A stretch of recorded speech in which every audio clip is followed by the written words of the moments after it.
And let's see. So Jindy, she's going to be, she's not new to CityU. She's a graduate of CityU, but she is part of the admin team. And I want to introduce you to her. Jindy, go ahead and introduce yourself. Hi guys. I think I've met a few of you guys, but I'll introduce myself. My name is Jindy Liu, and I come from China. I was in CityU MBA program for the past 2 years, and I started the current administrative assistant job in October. So I'm new for this position. I will be assisting at the School of Education and Leadership, and I will be assisting these meetings as well. Nice to meet you all. Thank you, Jindy. Appreciate that.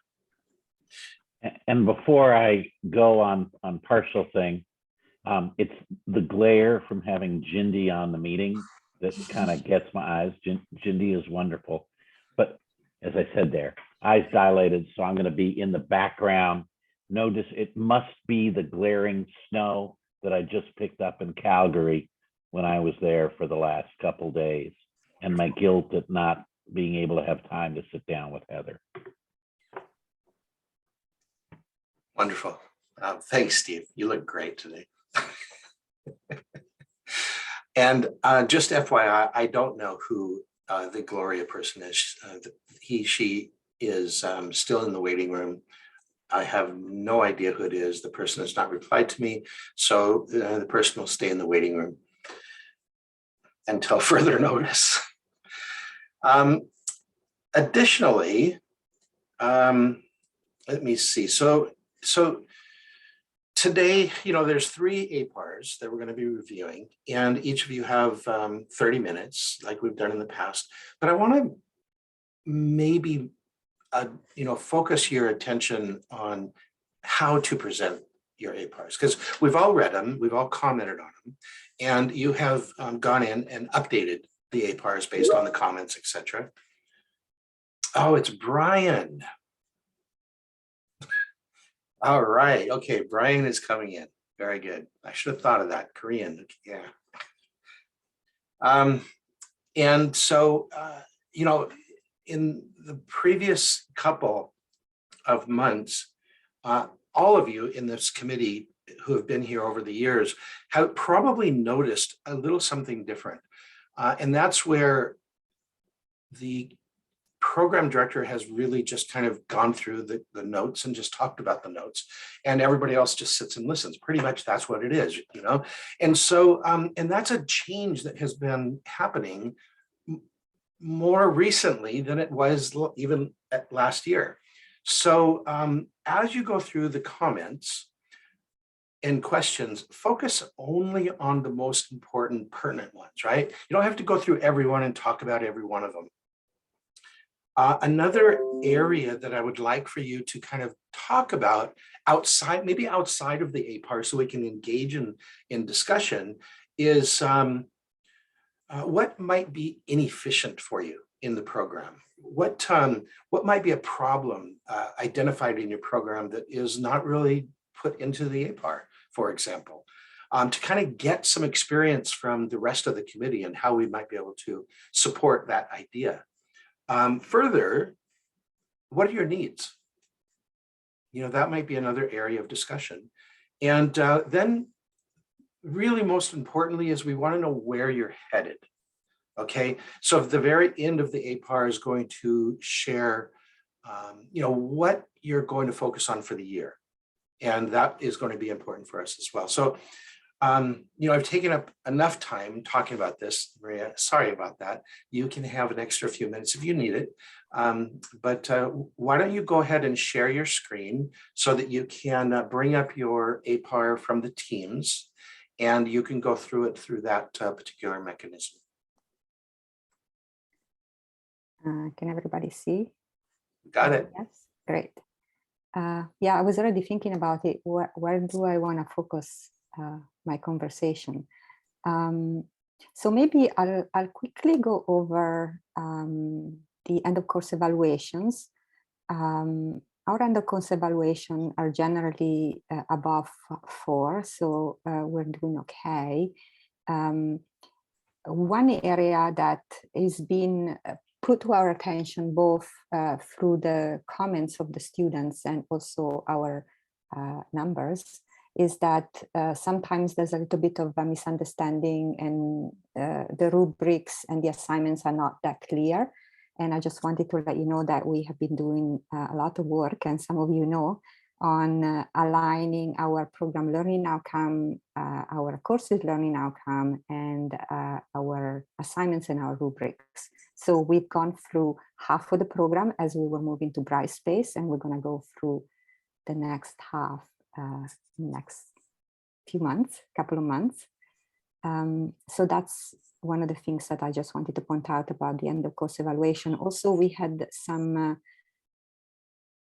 issues related to actually receiving some information, and Sherry has been very helpful to help us figure out how to work with receiving the end of course evaluations for all of our courses. Headcounts, retention, and graduation. We usually have good retention rate. I'd say most of our students who come to the program stay in the program. I'd say maybe a couple every year just don't, so that's quite high. And also the graduation metrics are a little bit off because sometimes the students, our students take an extra year to graduate, so it doesn't quite show. So that's this part I just wanted to point out. I think I'm just going to leave this so that I've already talked about the end of course evaluation and the work we did with Sherry to try and fix the problem. I'm not going to go over what we're planning to do for the diversity, inclusion, equity, and inclusion, because there's a lot of information and you've already read it. I'm really trying to focus next year to work on scholarship and I've been working with Joel a little bit, brainstorming and trying to find ways to get the faculty and the students involved. And I have some plans on how to do that next year going forward. Previous year, we met all of the goals. So again, I'm going to skip and go over. The way Heather had a comment about how often we meet with the advisory committee, we used to meet individually with all of the advisory committee to just really focus our meetings, but our regulator wants us to meet twice a year all together, so we changed that. These are all the advice that we received individually from each advisory committee member, and we have taken action on that advice as well. We went through the DQAB process this year. We had our meeting in February, and the program was just had a few recommendations and just a few requirements. The requirement is to hire a full-time administrative staff because we need a little bit more help, and they wanted us to hold advisory board meeting twice a year, which we have started already last month, and complete an external review, which we have done already. And anyway, we've been working on all, I think within all of the province of BC, the regulators have like this special emphasis that they want to put on for all higher education to include more on Indigenous truth and reconciliation and call for action in Canada, and also a lot of practices on equity and anti-racism. So I've already spoke about that in the report, what we're planning to do for our program. So we're working on what the requirements are. And we've been approved for another couple of years, so we don't have to worry about it too much.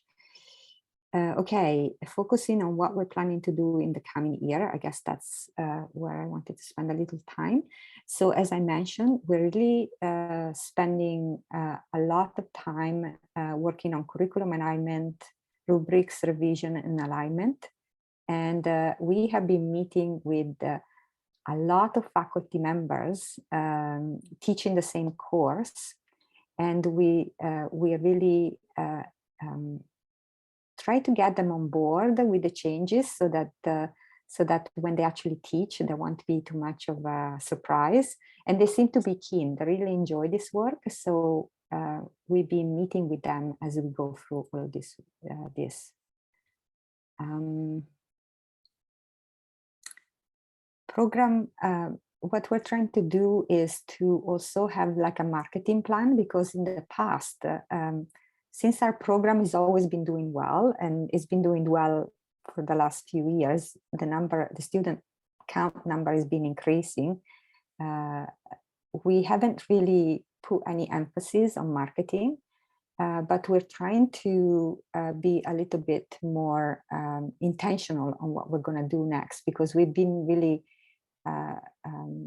in the past, it's just been word of mouth, and the students keep coming back to our program. But we want to figure out a way maybe to see which area in BC we could advertise. And so we're planning to have a mini market analysis and to really assess which areas, which geographical areas would make sense for us to expand.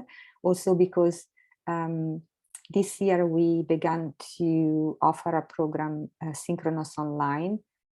In the past, it was just face-to-face. We have more opportunities to perhaps advertise in certain remote areas in British Columbia and maybe even across Canada. It's difficult for us across Canada. We have to figure out a way, because school counselors have different qualification required depending on the province. So we have to search on that, have more of a research before we go ahead and do that. Diversity, equity, and inclusion. So we have set up this process within the curriculum where we want to consult. CTU Canada has just hired a new Indigenous director, and we want to consult with this new person, with the librarian, with the Heather, because I know that Heather has just designed a program on diversity and inclusion, I think, so a master program. So we want to pick her brain, and also faculty and expert in the field to try and see what are the gaps in our curriculum, and what do we need to do going forward. So once we assess what's happening currently, we probably will have to revise the curriculum again, but that's a 2-year process that we want to go through.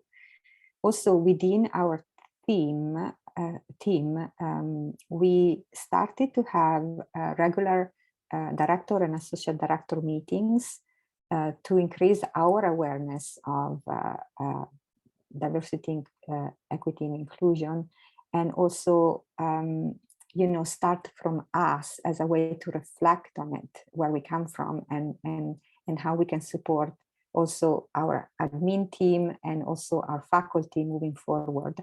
I'm just going to leave it to that. We're also planning to implement quarterly and annually faculty evaluation process, because in the past, what we've done, we used the end of course evaluation, but we have decided to do it more formally and just begin to assess our faculty in a more thorough way. So we're designing a process right now, and I think we've been in contact with Scott and got some information on what CTU is doing. So Maria, could I ask you a Yes. little bit about Yes. that? Yes.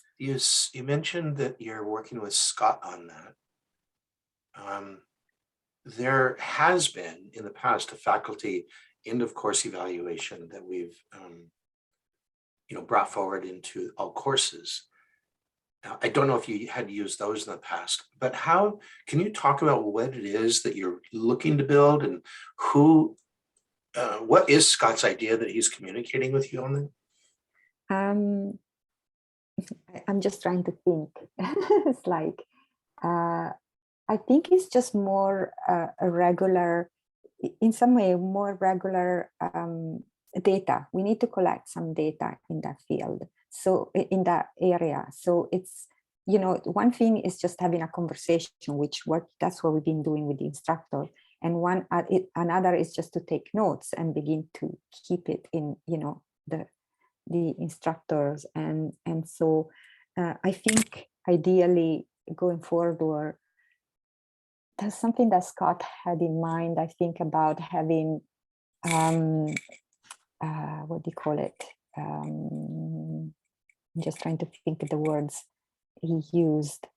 Some associate faculty would be senior associate faculty, and some associate faculty would be junior associate faculty, and the senior associate faculty would be perhaps first in line to teach courses, or will be given a certain number of courses to teach. And so to keep that in mind, we need to actually have a process to assess why certain instructor might be considered junior and some senior, something like that.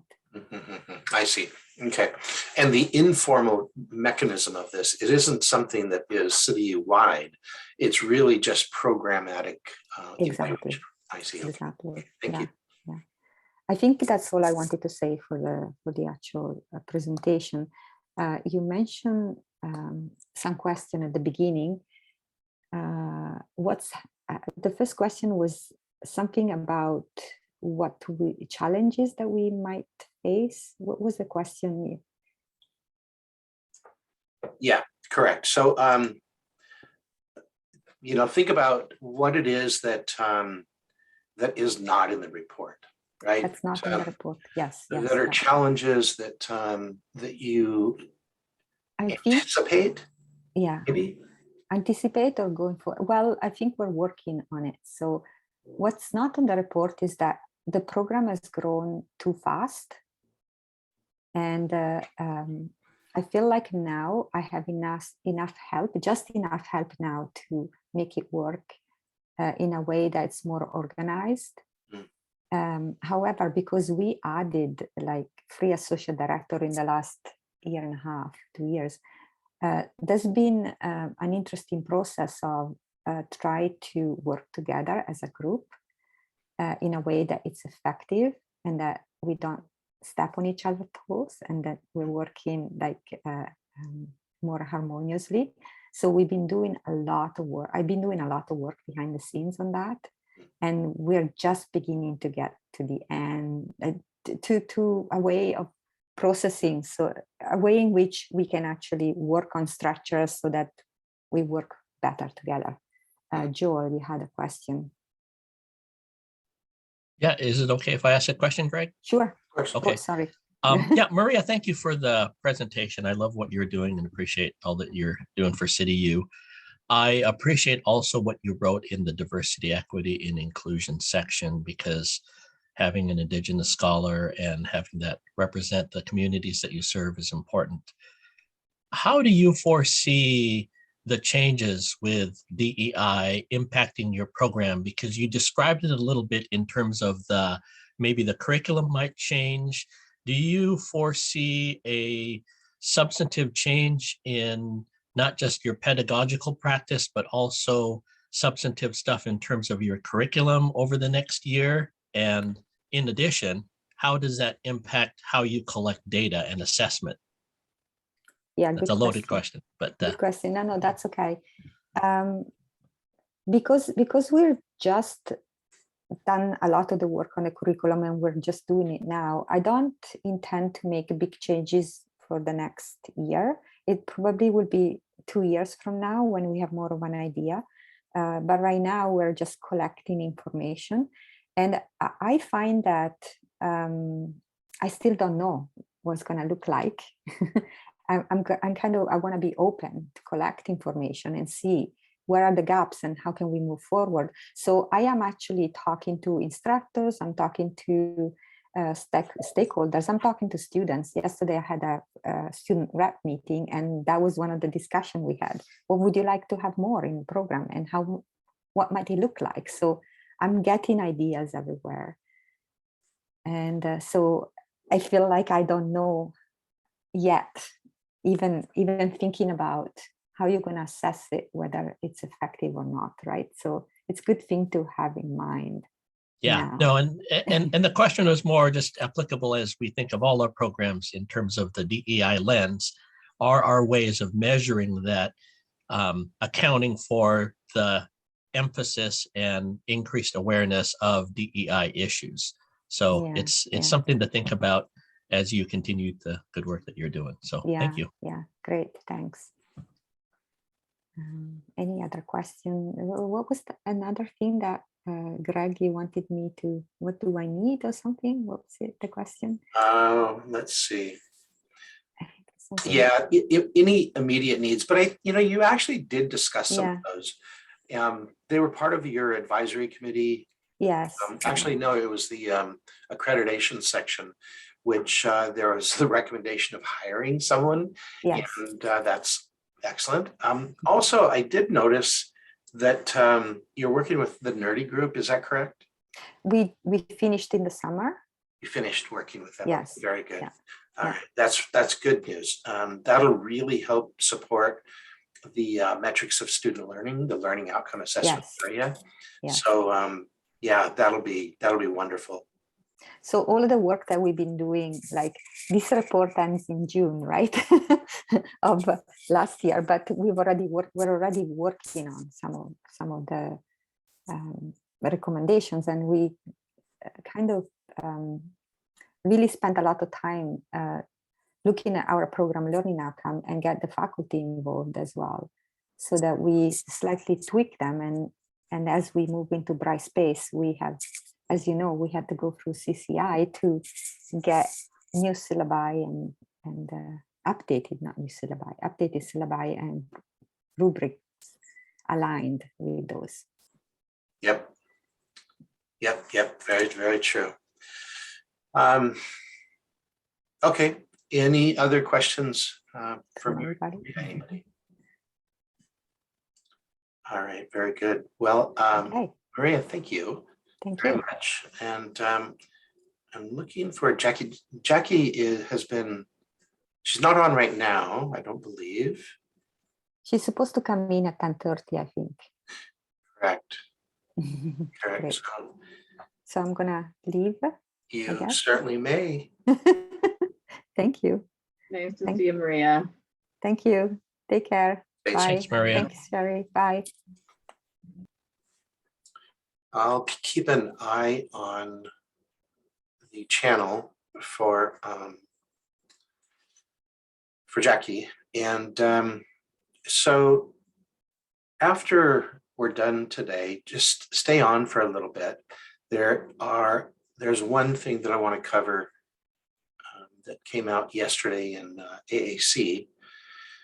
So we'll discuss that. I've asked Mary Mara to come in at that particular time as well. And Presley, that would, if you think it's appropriate to ask that question at that time, that would be when to also ask. Okay.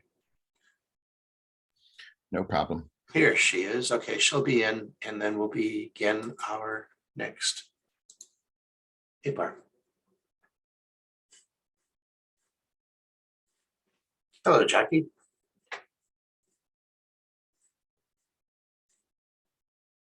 You're on mute. There you go.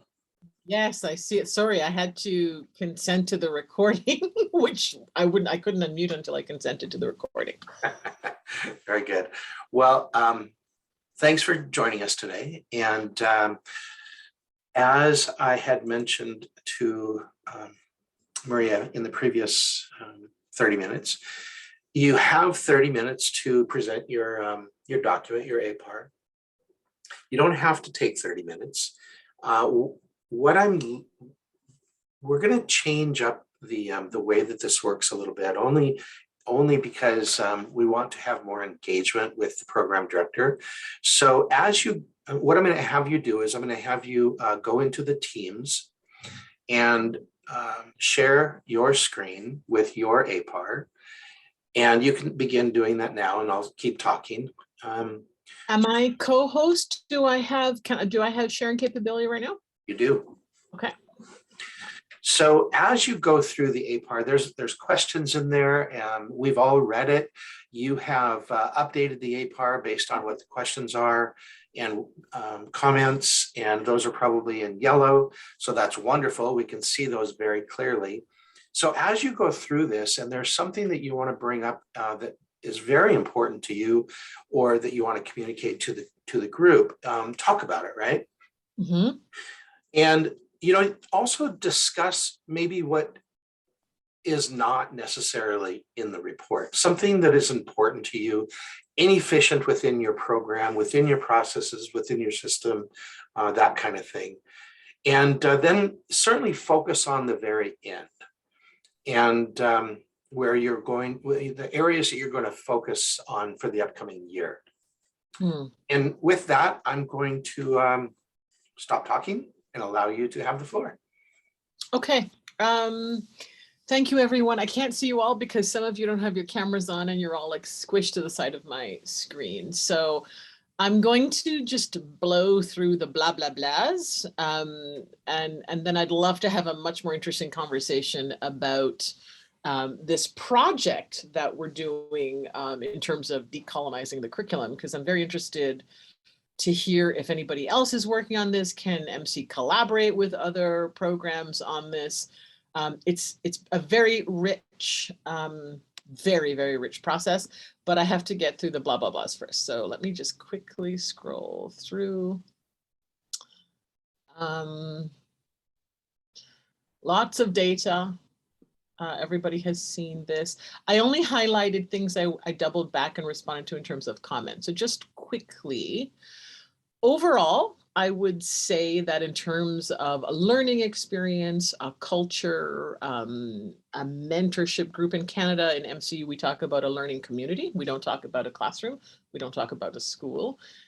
Things seem to be going very well in terms of student satisfaction. Students are feeling like they're learning what they are paying to learn, that they are being supported and mentored in the classroom. They're having overall a positive experience, which is correlated with a massive growth surge in the last couple of years in the NC program. We have exploded with enrollment, and that's wonderful. There's lots of opportunity and there's bag loads of money.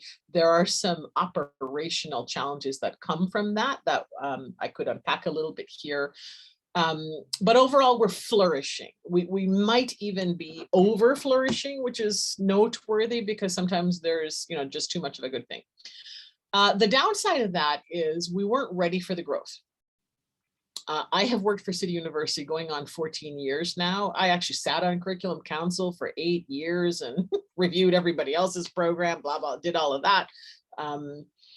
And one of the things that we had always known but didn't really care about and kind of thought we could get away with was the significant infrastructure frailties in terms of program design. When MC was built, it was built as a little mom and pop school that was just going to train community therapists. And as we got bigger, we needed more structure, we needed more codified policies, we needed more consistency. First, we were in 1 city, then we were in 2 cities, then we were in 4 cities. Now we have 5 huge campuses with lots of drift that was occurring between those campuses. We called it a sexuality course, but everybody was doing their own thing in terms of the sexuality course. So one of the things that became evident as I was working my way through this form, it's actually why I don't know how many people like your committee, but I actually like your committee, was rubrics. So when I sat on curriculum council, I actually, back when CDS was still technology, it's now totally obsolete and I understand it imploded. I was actually part of the team that built a whole pile of the master rubrics in CDS as well as for MC. And we've always had them. I, of course, save everything on my hard drive. So a bunch of rubrics were lost, but I had original masters that I had kept for 14 years. So I dug them out. And when I was looking at this feedback here, I thought the critique was fair, that we've actually historically done a pretty poor job of using rubrics to guide our students' growth. Some of that is because it's hard to quantify clinical skills. Some of that is because we were administratively sloppy in terms of our leadership priorities. We just didn't get it done. Rubrics were there, they weren't being used. Some people actually they cherry-picked rubrics, they used some things and not others. Victoria, because they have primarily a mixed mode program that was running through Blackboard, they added rubrics in their Blackboard shells. They were the only campus in Canada who had them. Some campuses didn't have any rubrics. Some campuses didn't care about rubrics. So the student experience has been inconsistent. We have solved that problem for anybody who has spent any time in Brightspace. I don't know who is building for you or what you've heard. The build is significant, but the end product will be beautiful. I only know this because I've spent a lot of time in Brightspace with rubrics in the last several weeks. It'll be beautiful in the end. I think getting there is going to be painful. So this idea that the student had, how did the rubrics help me learn? Not so much. I think that's very fair. We've relied primarily on mentorship and intuitive guidance of the student, which might have worked in a smaller learning community, but doesn't speak to every student's learning style. So I thought it was a fair criticism, and we have now corrected it. Scooching along. Let's see what is interesting. The really interesting stuff actually happens around the reflective part. So I'm going to leave this for last because it's the most interesting one. I'm going to circle back to it so that we can have a fulsome conversation. So good and bad, double-edged sword. Growth is awesome. We make lots of money. People love the program. That's fabulous. Staffing it has been hell. I know we're not alone, but we may have experienced one of the largest, fastest growth surges in the university. And so we have been up against the ropes in terms of trying to get instructors. One of the downsides of that, in the end, all of the program directors in MC, so there's 5 different campuses, we all gathered together to figure out how we were going to migrate all of our courses into Brightspace in sort of a one-stop shopping way. So we actually got in a room 8 weeks every week. That's all we did was Brightspace. And then I actually built all of the master shells personally for the whole MC program. And one of the reasons for that is because the program directors for MC are so overwhelmed with teaching obligations.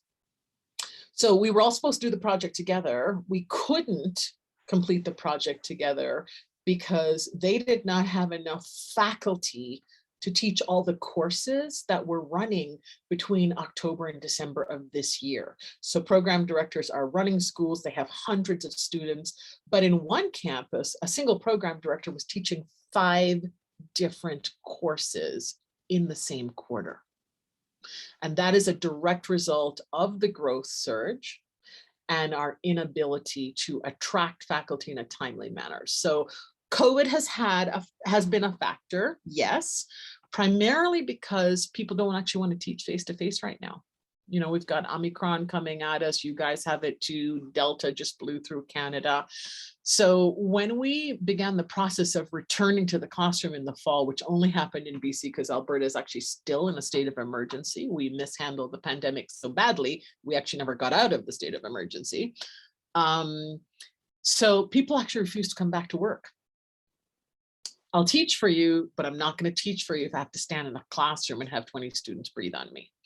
So we had longtime faculty who were, we could rely on them. They were teaching lots of courses for us. We just slotted them in automatically because our system in Canada is we don't really draw from a teaching pool. The rule is if you are assigned a course, then you can trust that we will reassign you that course every year. It's pretty standard. That way you can plan and we can plan. And so we went back to all the people who'd been teaching the same course for years and they said, no, thank you. I'm not coming into your classroom. And we replied, but we're wearing masks and we have HEPA filters and it'll be safe and it'll be, and they said, no. So what happened was, because we have this 5th virtual campus, everybody who taught at the 4 face-to-face campuses requested a job transfer to the virtual campus so that they could remain CityU faculty, but not have to come into the physical classroom. So that hit us very, very hard, separate from the fact that we were teaching more classes than ever. The fact that people that we had relied on to do what they had always done or extra, and they would not, for safety reasons, do that, left us in a bit of a pickle, which meant that the program directors had to pick up huge teaching workloads in the past quarter and in the winter quarter as well. We're in the same boat because of this. So mixed blessing in terms of the revenue and the students, and we're doing wonderful things. And we have been very successful in terms of maintaining the pedagogical standard of the school despite the growth, but the workload is resting on the shoulders of administrative faculty who are starting to buckle under the raw weight of the workload on their desks right now. So yes, we love it in terms of the growth. No, we don't love it because the infrastructure is quite frail. And how much can we continue before program directors start saying, I don't want to work for City University anymore. This is too much. We don't know. Food for thought. In terms of scholarship. Yes, so there was a question in terms of whether the scholarly requirement of doing 3 activities a year was creating any kind of burden. No, it's not, because it's only the admin faculty that are required to do it because they're considered core faculty by the accreditor. So they usually do it, they take a week out of the office and they do something, they develop something, they present something, something like that. And that actually allows us to meet our target. We would love to do more. We just don't have the capacity to do more and continue to manage the growth surge that we're dealing with. And I don't think Chris is going to let us turn away students so that we can go write research papers. So we've had to focus our priority more on the operational side as opposed to the scholarly side of the university. That's been an ongoing tension in City University, and I'm interested in Joel's ideas on this, because at the end of the day, nobody's saying don't do your day job, go write books. And then everybody's saying at the end of the year, where are your books? You didn't write any books this year. And we say, yeah, but we brought in several $1 million. So those are 2 competing priorities. They're not in alignment, and we all feel pulled in multiple directions on a consistent basis. To Pat's question. Jackie, that's an excellent point. Thank you for bringing that up. Joel, do you want to add anything to that or not? It is, Jackie, I hear you and feel the tension, because it has historically been the biggest challenge at CityU is a culture shift of how do we make these priorities equitable to in a way such that we can do both at the same time. Right. I get it that faculty are overworked in terms of doing the work, which is great, but at the expense of writing and publishing. And so it's more than just a programmatic thing. It's a whole culture shift and other systems that work to help change that. Yeah, but I would say that throwing money at it, which we've talked about over the years, why can't we have more bodies? Why can't we have more cash? Actually isn't the solution, because the thing that interferes, and Joel, you've been to our scholar circle, which is sort of later. One of the best that I've ever seen. Yes. Delicious. It is everybody's favorite meeting. We only get it once a month because we have to go to student meetings and ops meetings for the rest of the month, right? So if you're going to write, if you're going to publish, if you're going to write books and do all these gorgeous things that do matter in university culture and matter to our accreditors, you have to have psychological silence to do it. You cannot be jumping out of this meeting into a spreadsheet, then a student meltdown, and then go whip off a chapter, because mentally these are completely different psychological internal states. So to publish requires stepping away from day-to-day ops. It requires knowing nobody has your phone and they're not going to send you an emergency text about a student meltdown. You have to know that your time is protected, which we never do because people are sending emergency texts all the time, all day long.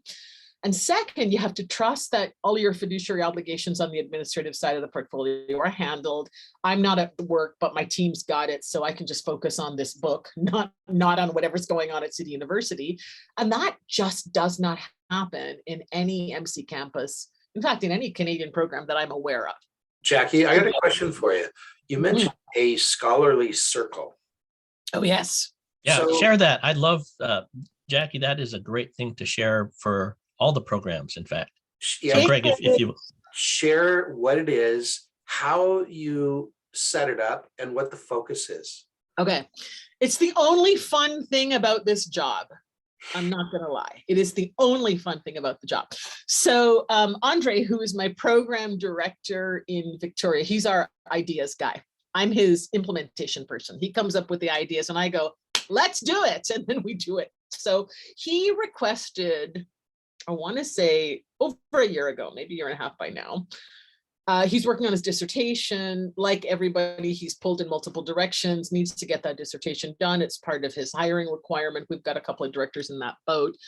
And he said, you know what would be really helpful for me? I think this must have been in one of our one-on-one convos. He said, it would be really helpful for me if there was a group that I could connect with about some of the stuff that I'm wrestling with and thinking through, because when you're writing a dissertation or a book or an article, it's actually pretty isolating. Unless you work in a research university, then you have research colleagues who don't run departments, they just talk about research all day. We don't do that here. We run departments all day and then we talk about research on the side. So I thought, that's a very interesting idea. That's wonderful. I'm in the same boat. I'm actually writing a book right now on soul loss and heroism and survivors of human trafficking. The last meeting we had was all about my writer's block. I can't get it done. It's going to be a wonderful book and I can't get it done. So we actually spent the time just talking about what the blocks were. So in Scholar Circle, we try and meet monthly. We don't always do it. Usually it's about every 6 weeks. And all of the administrative faculty in the MC campus across Canada get together and we are only allowed to talk about scholarship. Who is doing what? Who is researching what? Who is writing what? Where are you stuck in your process? What about that piece of research you talked about last time? Did you move forward with that idea? So an exemplar, Joel, you missed that meeting. It was great, by the way, it was fabulous. So that was all my meltdown. And I have writer's block and I can't get it done. And I don't want to look at the manuscript.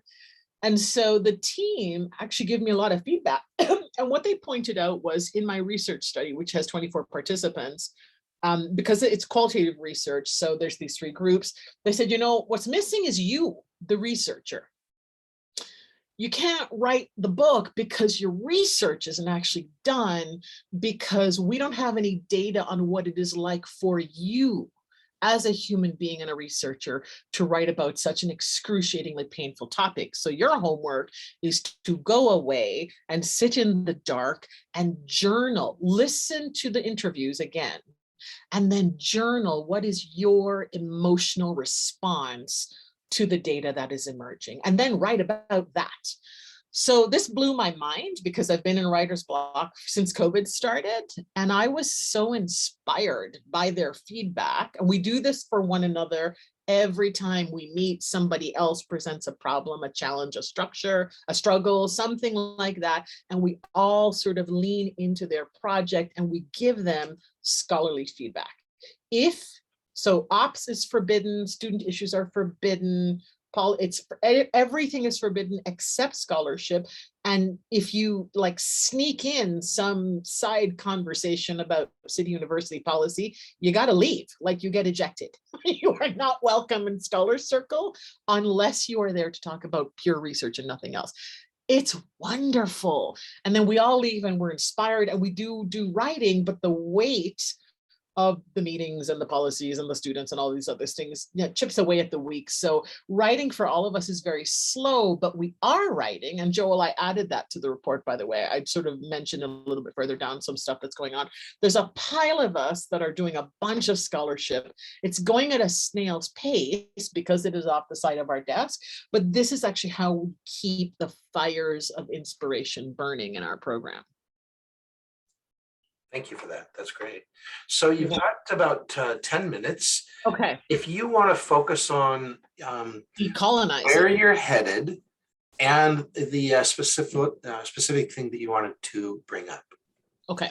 So the ongoing future trajectory is at a macro level, growth across Canada. We have our 5th campus that we just launched 3 months ago. It's going well operationally. We have some student issues that we're cleaning up, but it has great potential because with the use of technology, it'll spread all across Canada and there won't be any borders or limits for 2 reasons. Number one, we'll be able to recruit students from any province in the country. More importantly, we'll be able to recruit faculty from every province in the country. So they'll be fine. They won't have the staffing issues that everybody else is having. So growth is the future, expansion is the future, but it's not just Wild West growth, which is always a danger. Nobody wants to be a diploma mill around here. So what we are interested in doing going forward, and we've already begun this, is actively engaging in a process of decolonizing the MC curriculum. So if you know anything about mental health, you would know that the founders of Western mental health traditions were very male, very white, very wealthy, and very privileged, which is not everybody that goes to therapy. So we already know from the beginning of the founding of the profession of mental health counseling, which is, you know, Freud, Jung, and Adler, that there was already a Eurocentric orientation baked into the core fundamental assumptions of what psychological healing looks like and feels like, also known as the Colonial Project. With all of the emerging that happened in terms of 2020 and the riots and our own social justice initiatives here at University U, I ended up in a wonderful book club with some wonderful people. And when we started in our little book club, I know many people have gone to various sections of the book club. I had Rebecca Brown, Susan Gray, and Carolyn Began in my circle. And we resolved as a little group of 4 that we weren't just going to go to book club and talk about books. We were going to go to book club and use our conversation about books as a way to revision our work at City University, which is how MC's Decolonizing Project was born. So I know that Rebecca and Carolyn are on the SJC committee. They are wonderful resources in terms of educating and knowing actually what's out there in the literature. So we worked our way through the book, and then I said, okay, now let's talk ops. What does this look like in the real world? And they started sending me piles of resources. Carolyn actually educated me. I didn't know this, that the Colonial Project is so deeply baked into publishing that a lot of the books that we have at City University, we buy them because they're reasonably inexpensive. But I did not know that certain publishing houses already have baked in layers of isms inside the publication cycle. So alternate voices, voices of color, BIPOC voices, differently framed voices, sometimes don't get published at all by the mainstream publishers from which we purchase our textbooks. So it's a bit of a file in the drawer problem. There's knowledge out there, but we can't get our hands on it, or it's too expensive to get our hands on. So fiscally, we can't afford them. It's very interesting. So Carolyn educated me on that side, and Rebecca educated me on how the Colonial Project and all of the assumptions that go with it can get baked into a syllabus design. And she actually sent me a beautiful article talking about how if you lay out your syllabus format in a historical time linear way, there is a significant likelihood that you will unconsciously privilege the dominant cultural view, which is almost always the Colonial Project privileged view, and you will accidentally marginalize the non-dominant voice. But if you actually lay out your syllabus in modules, which is what we do now, For issue topics, then you can take an issue and you can look at multiple ways. You know, the masculine way, the feminine way, the gendered way, the sexual orientation way, the South African way as opposed to the Scandinavian way. If you can take the one thing and do a full 360, you have a better chance of allowing diverse perspectives into that idea than you would if you laid out your syllabus the other way. So I learned a lot about how things get baked into structures and we don't even realize it. In MC, we discovered, we did an equity audit of our textbooks. And we have a very diverse student body. We have a diverse faculty. Our textbooks, only 7% of the textbooks in the MC program are authored by BIPOC individuals. Vast majority of the authors of our textbooks happen to be white, happen to be male, because we privilege Harvard intellectuals as authors of textbooks in my field. So it's been very interesting. So we're doing a few phases and we're carrying on. One of the things that we started with was we want to change how information is disseminated in the program. So starting in January 2022, as part of the Bright Space build, we did a bunch of things that we infused into the program. One of them is that we're not doing away with traditional PowerPoint presentations. I use them all the time, but all presentations in our program, we have 27 courses, almost every course in the program has a presentation in it. Students are now encouraged, rather than doing a PowerPoint presentation, to do a presentation that's based on something like spoken word poetry, or rapping, or music, or dramatic skits, or storytelling, or ritual circles, because there are many, many, many ways to share scholarly knowledge. And the traditional way that we've done it at City University for the past 30 years is only one of them. And so we've added that across the board in every course in the program, and that will continue on as sort of an unfolding of the decolonizing work we're doing. The next phase, we've already looked at textbooks, we've now looked at dissemination. The next phase is actually going to look at the language, and I'm working with Rebecca and Carolyn on this, the languaging, how we describe what we describe and why we describe an assignment in this way as opposed to that way, really trying to peel back the assumptions that are baked into the description to see if we can open up the process and infuse it with a more sort of diverse flavor. That's the hope. That's the goal of the project. Jackie, as I'm looking at the end of your goals section, and you've talked wonderfully about this DEI and the things you're doing in the program. I'm noticing there are 3 goals, and it's possible, maybe you can help me with this, but the psychology of intersectionality, is that kind of the idea that you've just been talking about? Yeah, because although we say we are an inclusive program, we actually only have one diversity course of 27 in the whole program. And why that matters is, how does a fish know water is wet? How do I know what I think I know or don't know? I don't know. I'm just doing what I learned. So when students actually take the CPC 502 diversity course, basically the question we ask is, do you know your cultural context? Do you know who you are as a cultural being? Vast majority of them, I taught that course for 5 years, say, not a clue. Is this a thing?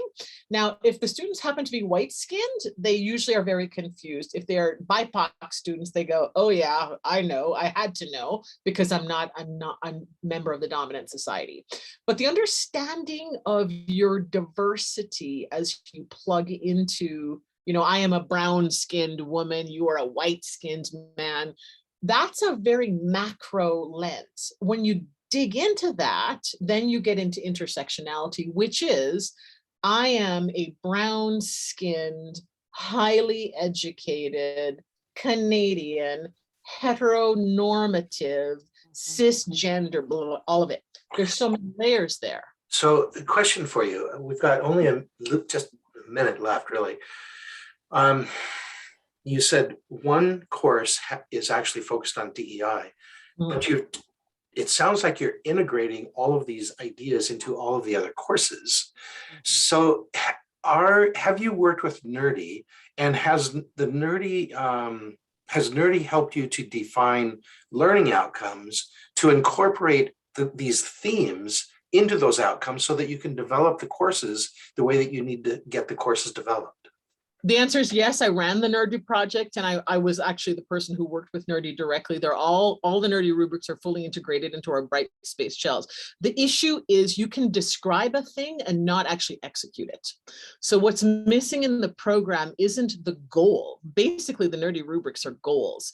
It doesn't tell us how to get there. So the psychology of intersectionality is a more advanced course than the 502 course in terms of, if you are going to be an ethical mental health practitioner working with vulnerable clients from a wide variety of backgrounds that are different from your own, you need to understand very, very deeply the difference between you and the client so that you don't harm them and you can practice in an anti-oppressive way.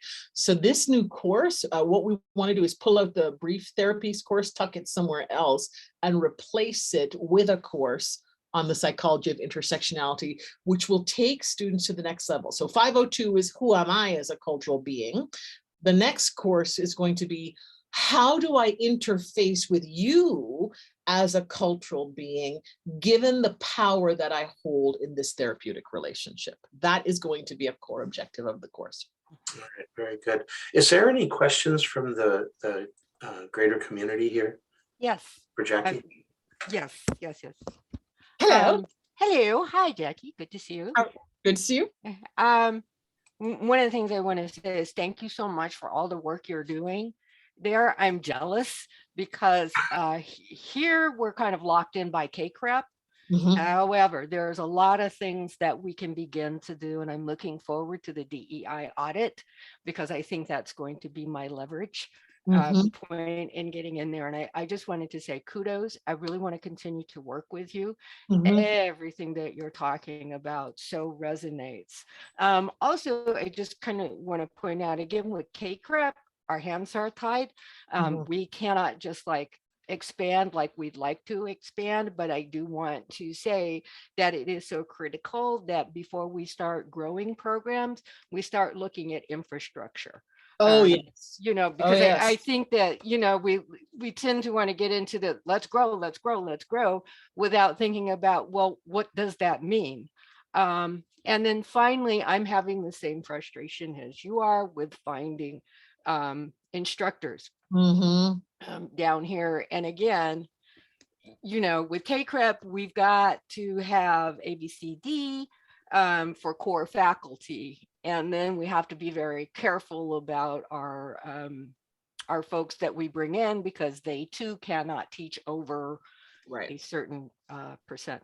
So I just want to say I'm very excited about what you're doing. I hope you and I continue to talk. Jackie has joined the Definitely. SJC, by the way. I was so I'm recruited. excited. Yes, you were. You were strong-armed. So I'm really excited. Everything that you're talking about, I'm hearing. I had to teach this quarter, and I think that walking away from a trauma course, I was so frustrated when my students did not understand how to take concepts of intergenerational trauma and apply them to their students. I mean, it was just so frustrating. We went through something called the addressing model because I'm trying to get everybody to look at yourself, to look at where you end and where your clients begin. I think this is very critical. And it was just like, what are you talking about? We checked that box. So yes, I'm just very excited and very jealous.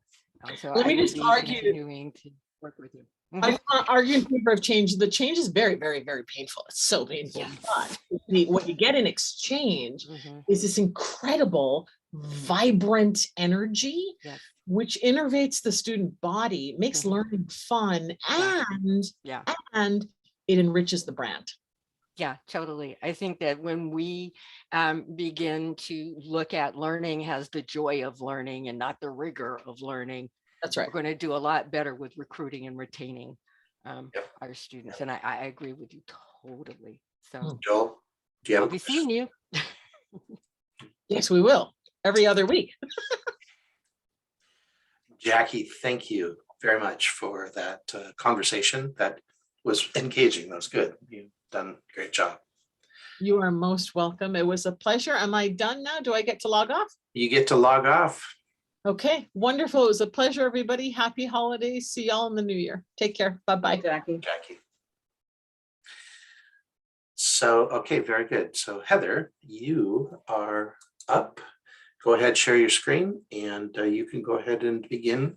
You know the drill. I do know the drill, and so here we go. So I will be much shorter than the last presentation. So I'll just take you through some of the highlights as Greg has suggested. So I assume you can see my screen, and Yes. so yes, I'm thinking I had some things highlighted here. Maybe it's the wrong screen I'm highlighting. There we go.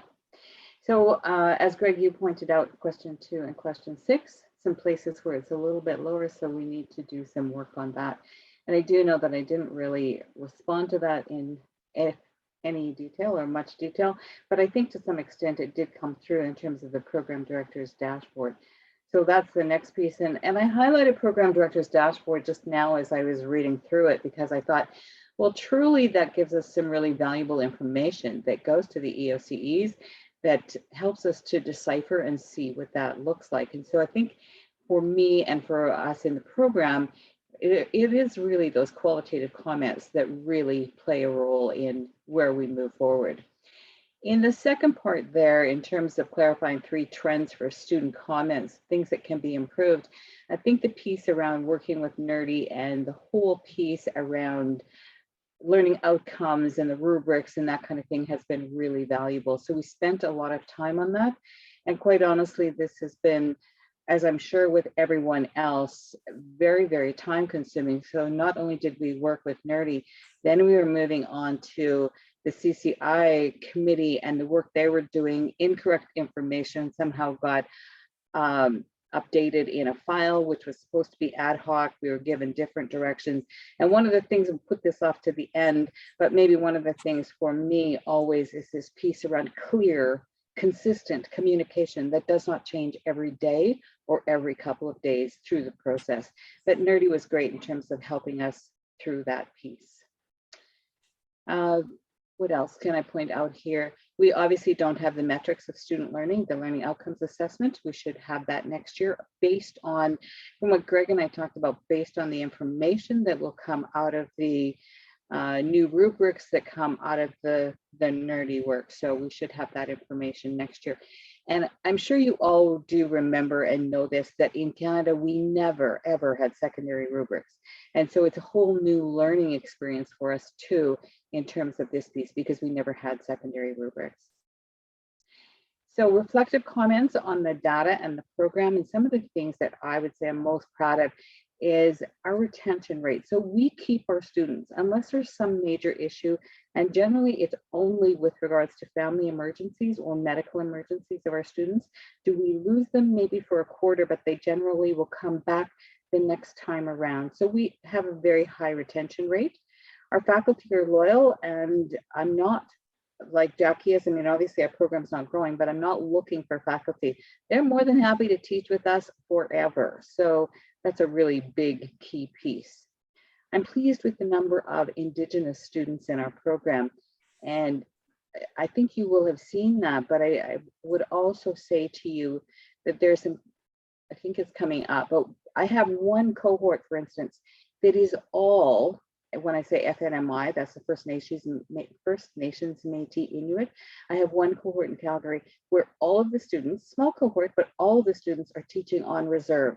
So half of them are First Nation students, the other half are essentially Caucasian, all teaching on reserve. That's a whole different experience than what we've seen before.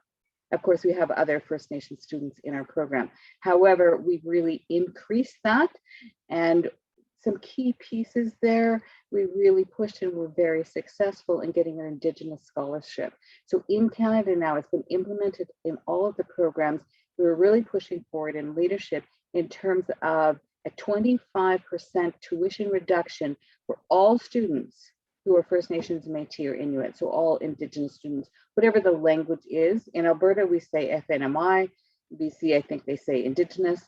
I don't know what you guys say, but that's really a key thing for us. I say that in that it helps to bring the First Nation students on board, even though in many ways there's third-party billing, so their bands will often pay for some, if not all, of their tuition. It still brings them in. Tied to that is we have a recruiter who is First Nations herself, getting the word out, and hopefully we'll see the benefits of that in the long run as she's out there sharing that information, as testimonials are developed in terms of our First Nation students, and they can say how important our program is and how it gives them voice and that kind of thing. It's been a huge piece over the last month for me, not only initially as we were bringing in more and more Indigenous or First Nation students on board, but also to really step it up and have them noticed and out there. And a little bit later on, I think I mentioned where within our PDGIA, which is a professional degree granting, private degree granting organization, primarily based out of BC, but BC and Alberta, I was able to push forward to have one of our Indigenous students who just finished her capstone on culturally responsive schools speak at that conference. That was very cool to get her to do that from that First Nations perspective again. We're also proud of these key pieces that I've noted here in terms of indigeneity. So I think it's a little bit later on, I don't think I missed it. We have something that we have put into all of our syllabi now on indigeneity. And so that, as well as land acknowledgements, are key to what it is we need to have into our curriculum. We also included the 17 UN World Sustainability Goals. And this is something that I think is fascinating, and within my work in the International Leadership Association, certainly it's been really clear. When we do the case competition, we said you have to choose one of the goals that we align with and that we suggest to do your case for in terms of the case competition. Whereas I also believe that very often, even in the academic world, we don't talk about the UN World Sustainability Goals. We just kind of leave it behind. And I think it's really important for CityU, and certainly within our program. We are in our program teaching teachers to become administrators. My God, they need to know what this is all about. So we're threading that throughout all of our syllabi. Heather. Yeah. Thank you. Oh my gosh, I teach the LDRD 613, and it you know, every single quarter, year after year, I've been teaching this for years now. And every single time students come through that, they wonder why they're a part of this. And then at the end, they're like, oh my gosh, why have I never been introduced to this? I teach our future. So thank you. Well, if we can do anything, Greg, to push it forward in terms of the entire university, put it on our front page of the website, like whatever it is, because it's so, so important. And we're missing out because I mean, you guys would know too, when you meet with your colleagues at other universities, they're all over this. They know what's going on. And I don't know that we are. Another piece that we're threading throughout, now this is not attached to our syllabus, but something we're going to be working with our faculty on, and is in one of our courses actually, is the whole idea of CQ. And I know, Greg, you know that because when we were doing our doctorates, we did that whole course there with regards to that. Again, faculty are not aware of what their CQ is, and students learn because we have it in the program, but unless you're teaching that, you don't know. So some key things that I'm really proud of in terms of what it is that we're doing there. Any other questions there? Thank you for sharing that. Thank you. This next piece in terms of the pandemic certainly caused issues. I think the pandemic in many ways, and you probably heard me say this before, is that teachers in Alberta, for instance, more so in Alberta than in BC, teachers were in and out of classrooms. Therefore, they were really apprehensive to stepping into a master's program. So they were teaching online, they were teaching in person, they were teaching both. It became really difficult. So our numbers were not increasing. However, the idea that we can teach remotely, we had started even before the pandemic, where we had started with one cohort where half of them were in Edmonton and half of them were in central Alberta. And so we were moving down that path already. But now with the online synchronous environment, we have a new cohort that started in the fall. We have students from BC, Alberta, Ontario, and the Yukon, if you know, have some kind of geographical sense of that. And so from 3 provinces and 1 territory, we wouldn't have been able to do that if we remained. You have to come, you have to drive to this location. Now you still need to be there face to face. However, we can use Zoom for that. Okay, this is the piece I was talking about in terms of the parts that are included in all of our syllabi now. So the Declaration of Inclusion, the land acknowledgement, this whole piece on indigeneity, and the sustainability development goals. So we have included these pieces on in all of our curriculum. Therefore, when it went to curriculum committee, this was the piece that needed to be threaded in there. We weren't necessarily looking to get all of the curriculum updated, but now maybe we will, because yeah, we were looking to see how Jan wanted to see how these were threaded into our courses and into our rubrics in terms of the language around, well, particularly around indigeneity or cultural awareness, like those kinds of things, in addition to the sustainability development goals. I mentioned the CQ workshop. The other thing that we intend to do with faculty is to not only hold a CQ workshop for all of the faculty and then the students get it, waiting to get the okay in terms of that, in terms of budget, also looking to incorporate into faculty meetings something around the 17th UN's World Sustainability Goals. So those are key pieces that we're going to implement and put into our faculty meetings and keep coming back to them all the time as well. So faculty scholarship, always an issue in terms of getting faculty involved in their own scholarships. A couple of things here, really pushing them, always looking to get the Western Canada Research Fund information from Joel. When we talked to Scott, this is a few months ago now, and I haven't asked Scott again, but I keep asking Steve Conway to talk to Scott because he was mentioning something, and Joel, I don't know if you are part of this, but he was saying, well, we could even do these workshops where we could talk to interested faculty about how they get into scholarship, what that means, what it could be, those kinds of things. So I thought he did say he had that in mind. Joel, do you know anything about that? Yeah, we're planning to do that starting next quarter, to have these seminars for faculty and give them ways that they can just start engaging in basic scholarship. They don't have to publish, but just to start thinking about even joining a review board for a journal, something like that, to start in greasing the skids, the wheels, so to speak. That will be Yes. absolutely fabulous. Thank Yep, you. And it's in the looking plan. forward to that. As Because I is know- the release of the Western Canadian Research Fund. Yeah, Soon. well, that'd be great because I know that people are already chomping at the bit to get their Yep. proposals in there. So scholarship has been an issue, continues to be. This will be really helpful, Joel. The other thing that I wrote in here is that some of my faculty, of course, are superintendents, right? So they're already working 24/7 in that job. I know what that's like, been there, done that, right? So to ask them to engage in scholarship is tough. However, you could do that with some of the things Joel's talking about. That'd be great. In addition to that, I'm saying to those people, my faculty who have maybe not more time, but who have interest, let's do things jointly. We can do projects together. You don't have to do it on your own. So that's the scholarship piece, want them to be more involved. And of course, those people are already working in the K-12 environment. They do so much scholarship anyway, they just don't keep track of it, right? I mean, I know when I was in K-12, my God, I didn't do my doctorate then, but I was doing as much research then, just differently than when I was doing my doctorate, right? We have a DQAB meeting this Thursday, by the way, so just to let you know. You have a DQAB meeting. I don't know if I've got to this piece yet, but this is really important to all of us. Maybe, I don't know if I've come to it yet, but so DQAB is the regulatory body in British Columbia. Of course, we have a regulatory body, CIC in Alberta. In British Columbia, the DQAB was supposed to meet with the MED in leadership back over a year ago. Then it was postponed so that it was happening in May of 2021. So I'm in Alberta, right? But as Canadian director, I was there.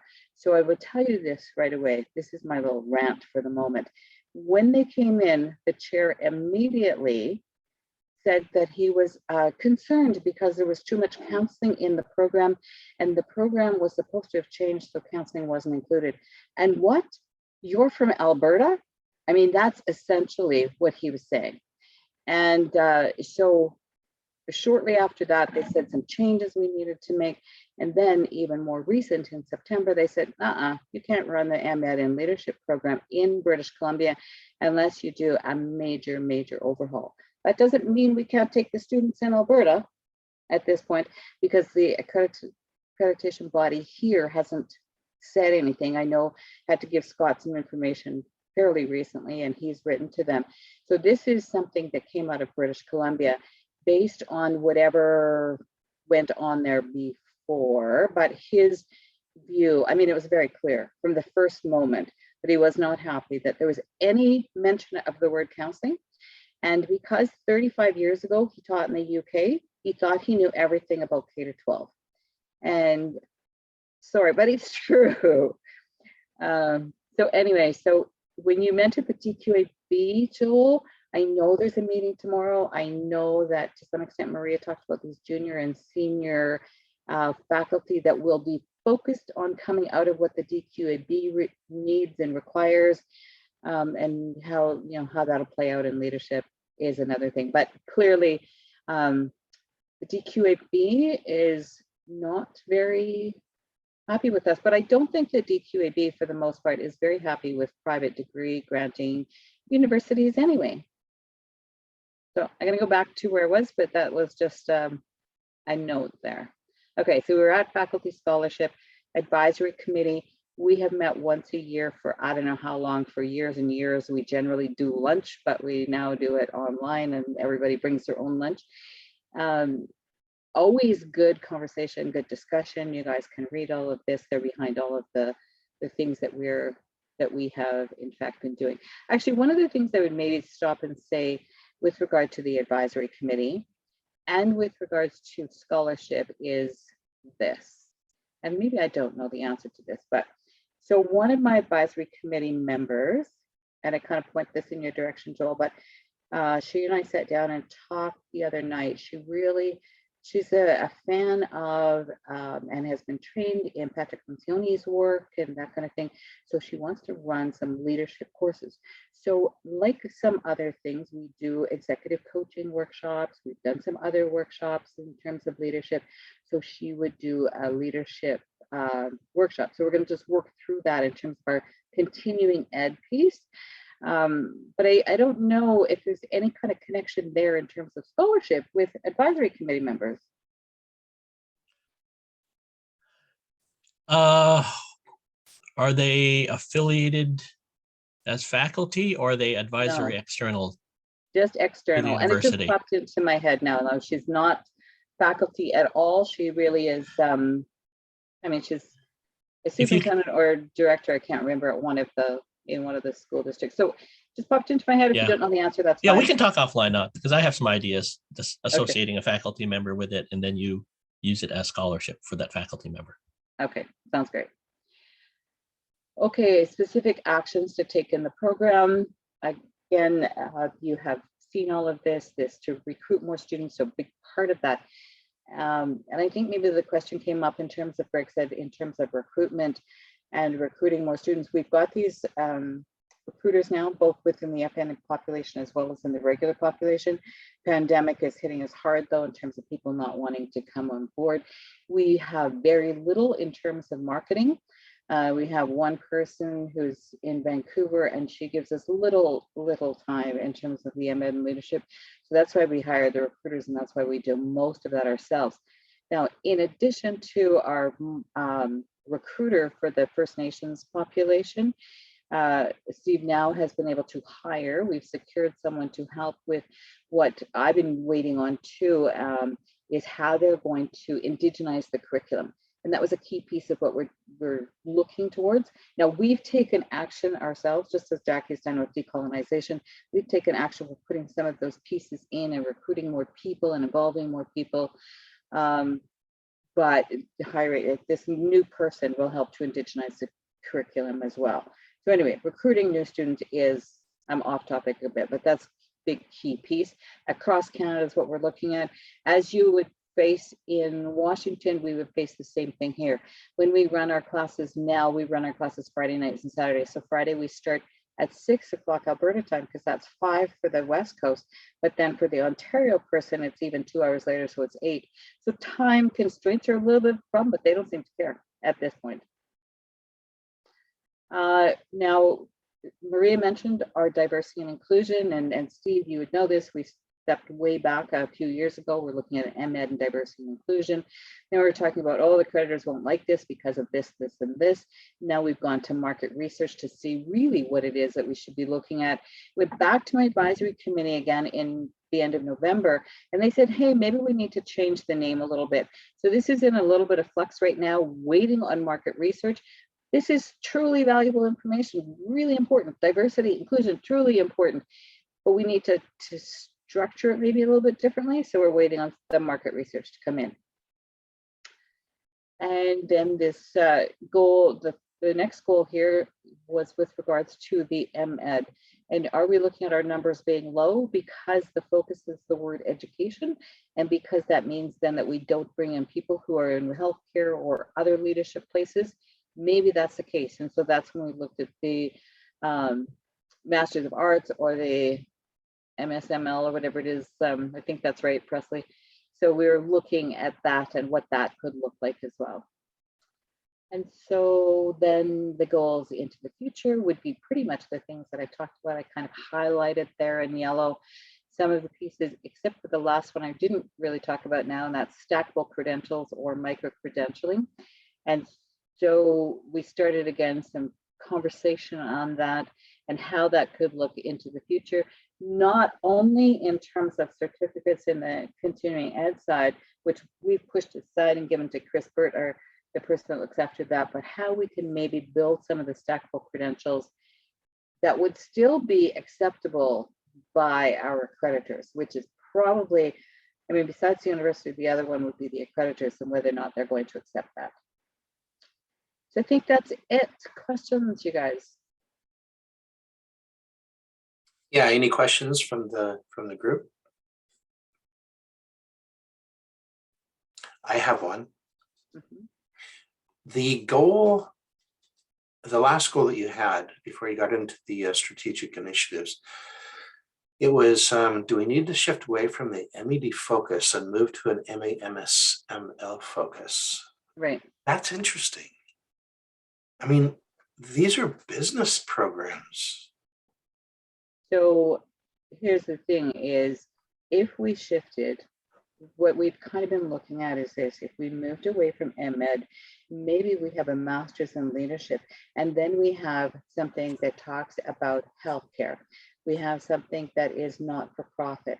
We have so then 2 or 3 different streams. So it's not just education, because my belief is that as soon as you put out the word education, people think it's only for teachers. Master's of Education, only for teachers. So hence, can't we provide this fabulous program and just shift things, but put it out there perhaps in a different way? Does that make sense? Yeah. And I see that Presley talked a little bit about that. Yeah. And you had a question, who should I talk to in the School of Business? We have a dean, a new dean, Sumatra. Oh, right. He is going to be the one that you're going to probably want to reach out to. For sure.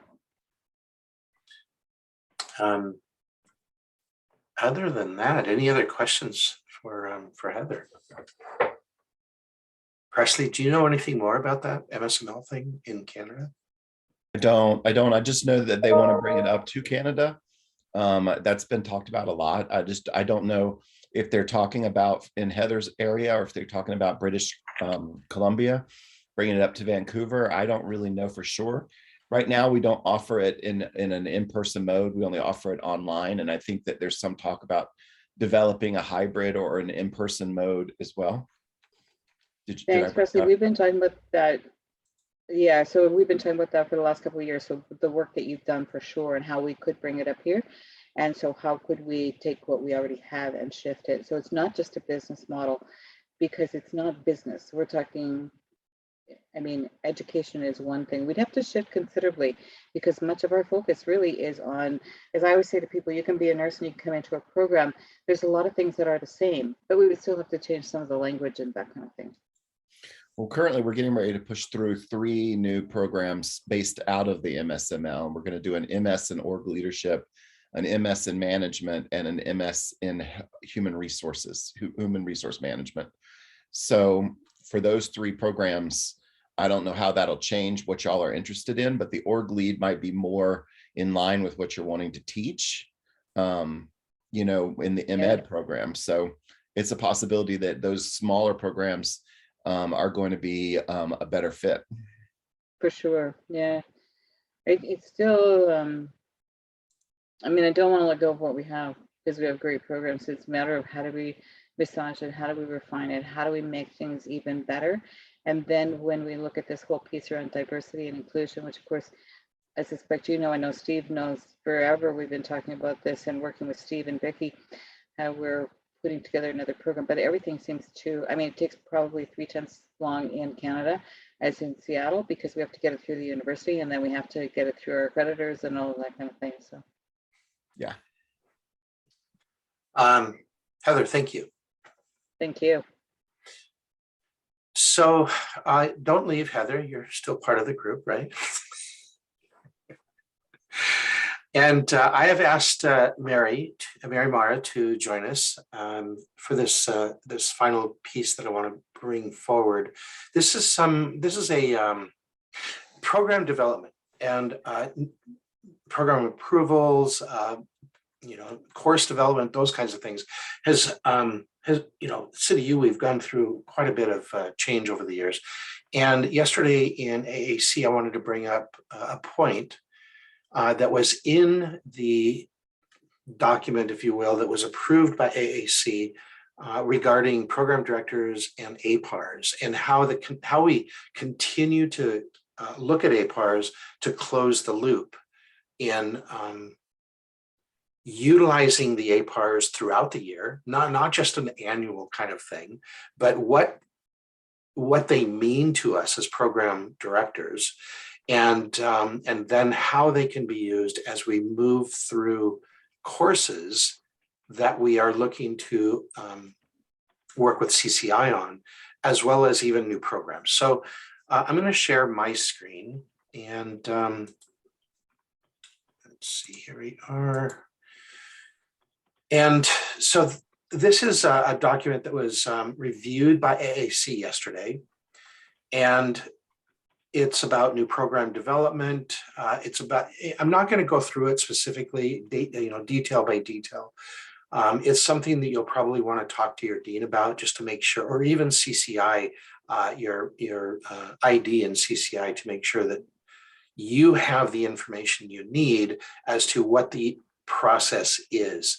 But there is a single point in here with regard to the revision of a program and how you would use your APAR when you move into working with CCI to make any proposed changes, and AAC, and working with your dean and those kinds of things.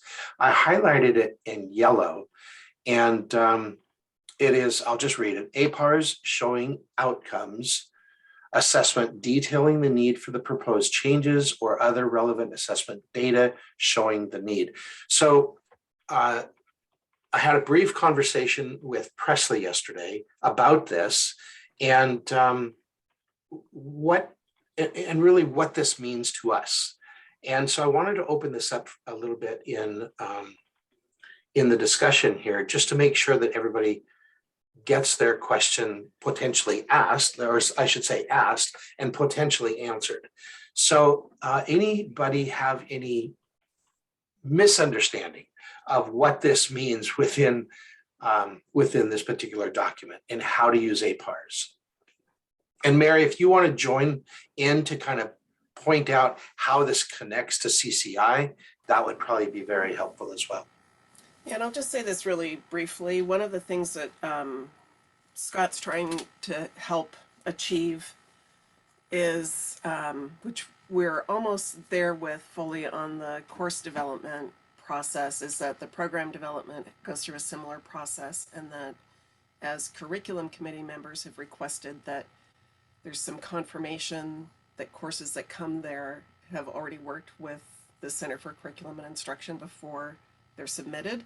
Scott's asking that new program or program revisions that are submitted to Academic Affairs Council will have already, the directors will have already had communication and worked with the Center for Curriculum and Instruction before those materials arrive at the committee.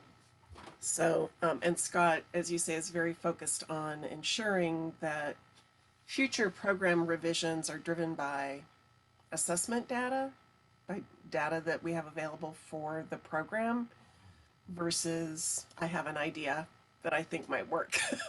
Not saying that people have been doing that in the past, but anyway, we are trying to create very well developed and designed programs up front that will have more longevity and be able to be kept current without having to go through review and revision processes. Thank you. Yes. Are there any questions from anybody in the group about how to use this, what it means, anything of that nature? I Okay. think I need time, Greg, just to look at it and think about it. It's just kind of like, it's like here and yeah. You know what, and that's why I brought it forward today. It just came through yesterday, and I wanted to put it on, on the table for everyone to start seeing. And what us as a group will need to do is to, because all of you are reps in each of your schools and countries, these things need to be reiterated and communicated within the school to the other program directors that are not a part of this, that only get to be through this process once a year. So it's, it's important that everyone sees what changes are coming, how they are incorporated, and what they mean to each of us as program directors, and for us as CCI members, and what we're supposed to do to move this out into the greater community.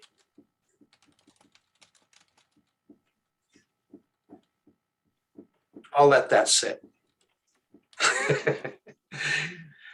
And Presley, you had a question, and this was the reason I had Mary come in specifically. Do you want to ask that question so that we can hear it, so that we can all understand? Because I'm sure all of us have some of us probably have a similar issue going on. So Mary, the dean in the School of Business wants us to create several programs out of classes we currently already have. So basically chopping the MSML up into different programs. My question to you is about outcomes and how they're being attached, because we're putting the rubrics in the classes and we have that attached to the MSML. Could you put a separate tag in to attach it to another program? In other words, can a program have outcomes in the same class, even though they're two different programs? Yeah, so I'll back up just a little bit too before that, because what's outlined in the document when you look at it is what has been the process for program development, but we really haven't been following it. So again, like similarly, for all of these things that Sumantra is doing, new certificates, new programs, they start with a program development request form being completed, and that's found in Power Apps, just the same place as the others. What Sherry and Jim and I had been working on with Blackboard that will work in a similar way for Brightspace is extracting those alignments that we're building into rubrics in Brightspace and merging that data with some student data from PeopleSoft so that you could have students in the same section of a course with program outcomes. You could have more than one program share that program outcome. And when we merge the data with the PeopleSoft data, that will include information about the student's declared program. So we can sort that data into the program it actually belongs to instead of the program that first developed that course. We tested that with Blackboard. Jim has some things set up. We don't have data yet out of Brightspace because the alignments are just being built for winter term. All courses offered winter term that I'm aware of that have outcomes have those alignments built. So we'll start to get a pool of data and look at any updates that we need to make to our process. But those outcomes will go, they'll either go, and they'll either go to the MBA program or they'll go to the Global Supply Chain Management program in this case, depending on what the student's major is declared as. Got you. That makes sense. Thank you. Thanks, Mary. Yeah, so yeah, that's appreciated. Appreciate that so much. Mary, that was it for the questions that we had. If you wanted to, move on to your next meeting or whatever. I have a couple things to take care of. I have a question or two for the rest of the group. So if the rest of the group could stay on for a minute. Thanks, everybody. Thank you, Mary. Let's see. So first of all, we are kind of what would be considered midpoint in our CIC year, if you will. And, I changed the system a bit from last year. I have elongated the cycles to give more time for everyone to do things. And with Jindy here, it's going to be very helpful to actually help me manage all of the different moving pieces in the elongated cycle. Because within any certain one cycle, I have to look back, middle, and forward and make sure the right communications are being communicated to the right people on the right week. And so what I appreciate from all of you is adhering to the schedule that has been placed. And the comments that you're putting into the APARs are wonderful. I appreciate that. I appreciate that you're not moving over into the program director's side of their cycle to be able to finish their work as well. And so I want to just to kind of acknowledge that from all of you. So I want to thank you for that. The second thing that I want to ask you, because we are midterm, and I did change up a little bit today, asking Heather and Jackie and Maria to kind of focus a little bit differently on what we're looking at within the APARs. And maybe all of you have a suggestion or two to how do we make this better still? How can we move forward so that we're not just sitting here and listening, right? But we're actually trying to engage with the program director to help them see different perspectives, or is it enough for us to sit back and listen to the program director to see, from their voice and from their words, what they are actually doing in their program? So I wanted to kind of open that up to the floor to see what thoughts you all had. Well, I have thoughts. Yay. Me and Greg actually talked about this a little bit yesterday. And what I was telling him is that my feeling on CDC, and I'm new to the committee this year, but it seems like we're just listening to a program director run through a document that we've already read and commented on, and the program director has responded. So what are we really doing here? What value are we adding other than sitting and listening after the comment period and everything? So I was telling Greg that I was thinking, instead of having the program director just read through their APAR, maybe challenge the program director to, or not challenge them, but ask them, is there anything that you want to run by this committee? Do you have any ideas you want to ask us about? Do you have any plans that you want to look at?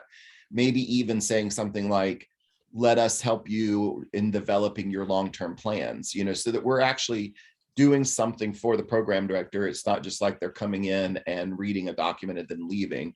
More along the lines of they're presenting us with what's going on in their program in general, and then asking us questions or asking us our opinion about something. I was thinking that might be more helpful for the program directors to be able to come in and, say, hey, I'm having this issue in the program. What do y'all think? Here's some ideas that I'm thinking about. Do you have any more ideas that I could use? Or do you have any comments about these ideas? Especially when it comes to like long-term planning and stuff. I like that a lot, because it does kind of feel like we've read it and then we go through the laundry list again. And I think if we can figure out a way to be more supportive and to be more proactive, I think with the program directors, I know that acting as a program director right now, would really appreciate it. I do have some ideas about developing a couple of things, and it would be so good to not just go through the review, but to move forward. So I guess my question is, what kind of support would we be offering, or what kind of support could we offer? I think that's a key question, Pat. I like the idea of asking for support in any kind of a non-judgmental way. But I know that Greg has worked really hard to get this committee so it's not what it was before, where people dreaded coming here because people would challenge them and question them and make them feel like they were not at a reasonable level or whatever, right? So I think it's very, we have to be very cautious with that regard. So people are willing to say, this is what I'm thinking.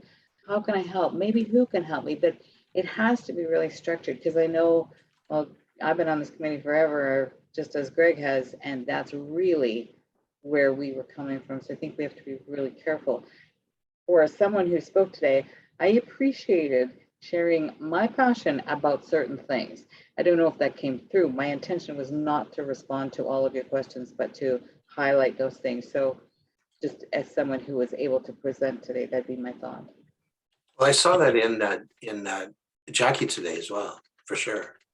What I would say, Greg, is the way you set the tone this morning by reaffirming the fact that we're not here to report out, we're here to co-collaborate with you, the program director, and continuing to set that tone that the expectation isn't here to placate or suffice or check a box. Yes, that is part of it, but yet more of the value is the richness of the wisdom that this group brings to that program director. An example is the robustness and the richness we've had in these conversations. Particularly I've seen from Canadian programs, because you all are thinking about a lot of stuff in a lot deeper way. I'm not saying that we don't here in America, but you bring a richness to that thought, especially around the DEI issue and how we're embedding that, not just in your respective programs, but across the university. And, in the collective genius of this group, I think that can be a value add, as Presley was saying, to that program director. And Greg, you set the tone off, and we continue to do that as we move forward with other reviews next month. If I can add to what you just said, Joel, one of the things I think that very often we feel in Canada is we need to really, really step out and speak with you guys more. I'm the only one in Calgary. So we have a master counseling place here, but I'm really the only one in Calgary, and there's very few of us. So we're somewhat isolated too. So could we not figure out some way to coordinate our thinking and our planning with colleagues across the 49th parallel? I mean, I love just chatting with Steve a couple of years ago when he was here and we went out for lunch, but we don't have to go for lunch, especially during COVID times. But, how do we just get together and talk more? I know that Pat and Jackie are talking. Jackie's so excited about talking to Pat. So I think the big thing I would say, because I've been on now long enough or in several iterations of this committee too, is to make sure that the directors who are reporting here, therefore, know in advance sort of the intro that you gave today, could make it even better if they said, okay, we have all this thing you've answered. Feel totally free to focus on 1, 2, or 3 problems of practice. Problems of practice makes it sound negative, but areas that you would like to have a discussion, direction, guidance, or even just want to parade around and pat yourself on the back for. But you choose kind of what that is and let them know in advance. And I'm not saying you didn't hear, but we did a little of that, for example, when Brian Carter and I finally got to do it together last time. We had been doing it at separate meetings, and now for School of Ed and Teacher Cert part, we got to combine, and he took more of one area, I took more of another area, and just had the discussion. I think that's really helpful. So I like the direction. And I think with the spread out time, you actually give a little room for that to happen, because based on the comments, it can influence what the directors might want to spend more time on, as opposed to just answering them going down, which also is non-engaging. Oh, here. No, I think it's a good idea that I still have them on. It's still a little too bright, although I'm going to differ with Joel's point. Joel earlier said something which I was able to read. He typed it out, that said it was my brightness. No, I think the idea of the thing is that it's your brightness that we're all talking about that's too much for me. Would there be a way to add like maybe something to the APARs?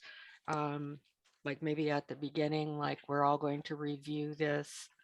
However, when you come to, here are going to be the things that we're really looking for and talking about, so people would be prepared for that as well. It's kind of a shift in the form. Yep, we can do that. That's an easy one. That beginning of the APAR was written actually a couple of years ago. It's been adjusted slightly. I think the communication piece within there is now old and can be updated. So yeah, I'll look at that. Sherry, you have a question?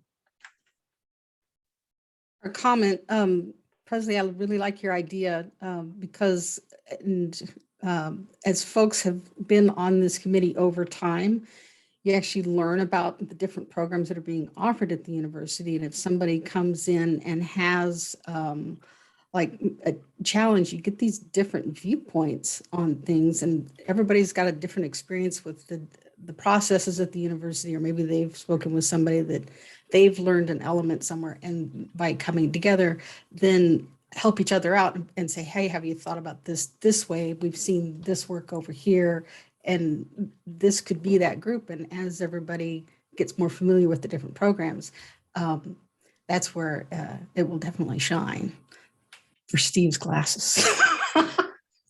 But no, I like that a lot. Thank you, Sherry. Heather? Yeah, I just wanted to say again, I think that I think it's valuable to put out there that you're looking to meet and have conversation and you're looking for great ideas. I think, again, it goes down to languaging. And can we brainstorm outside of this committee? Can you give me some suggestions? Because if we say we've got ideas for you, we go right back to where we were a few years ago. So what are the conversations we can have? Because people get defensive. Even if it's a brainstorming conversation, people get defensive. And so therefore, I really would hope that we could be really careful about our language. Yeah, I think it should be driven, Heather, by the program director themselves. You know, they ask us what they need from us. They ask for whatever they need from us, not us telling them our ideas or giving them suggestions. We did that in the comments section of the APAR. We don't need to do that here in person. It'd be more in my mind that the program directors comes in, does a quick presentation about the status of the program, mentions anything they want to mention, and then the floor is open. Do you have any to tell us if they have any questions or if they need any advice or if they need anything? And then if they don't, they just say, nope, I'm good. And we say, okay, bye. You know, that's the way I would see it. But you know, I think we could say, we're looking to support you. So is it by giving you the name of a person? Is it by doing this? Like, what is it? We want you to come up with one thing at the end where you'd like to engage with this committee for support. So I think we can all say, yeah, I'm good. However, if we think about one thing that we'd like, wouldn't that be helpful? So thanks, Presley. Great comments. Thanks. Oh, yes, Elizabeth, you have a question. Oh, not just a question, but just sort of sharing. So in my interactions with students, I have adapted this sort of appreciative framework that I use that encourages sort of, it has all these steps and you don't necessarily have to follow them, but it encourages like co-collaboration and sort of academic dreaming and hope. So part of sort of this appreciative framework is asking people what their dreams are, and kind of framing it that way, and centering it on like what you want to see, and then creating a co-collaborating on a design plan. So I like the idea, basically what everybody's saying here reminds me a lot of this framework, because it's all about putting the initiative in the presenter's hands, saying like, what do you want to see? And then using our own expertise to help them reach those goals. And a part of that is sort of, we can remind our presenters what the makeup of this committee is, like who is sitting on this committee. Because I think a lot of people view us as just like, I have to come to this committee and I have to do this, without taking full advantage of the diverse nature of this committee. We come from all different areas of CityU, whether different departments. We've got the library here, we've got you know, we got the research institute here, we have data expert Sherry here, you know. So I think part of it is reminding people who we are, what we can offer, and how we can support their sort of academic hopes for their programs. But anyway, Thank you. I'm just agreeing with everyone mostly. The extra words, you know, I've been writing all these down, but I'll bet you anything Jenny's been too. And so we will, you know, I'll look these over and I'll come up with some language. I'll send it out to all of you, and we'll come up with what we're going to put onto the beginning part of the APAR, so that, you know, these communication ideas can continue to resonate. Even the emails I send out to PDs, I'll utilize some of the points in here that that continue to bring this forward. Anyway, probably like most of you, I have a 12 o'clock that I have to prepare for. And so thank you again for being a part of the committee, and you have a wonderful day. Merry Christmas, everyone. You guys. Thanks. Merry Christmas, everyone. Bye-bye. Yep, same.